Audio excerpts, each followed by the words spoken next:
Bekzod aka, ko'chada yurishganda bitta udarda uxlab qolmaslik uchun qanaqadir mashq bormi? Albatta bor.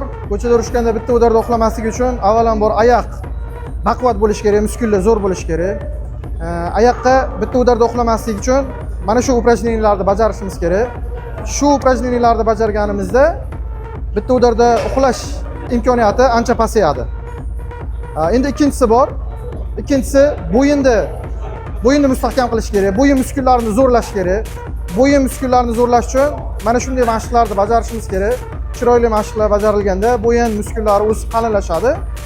Shunda uxlab qolish imkoniyati ancha kesiladi. Bu videoni bitta udarda uxlab qoladigan do'stingizga jo'natib qo'ying. Manfaatli bo'ladi.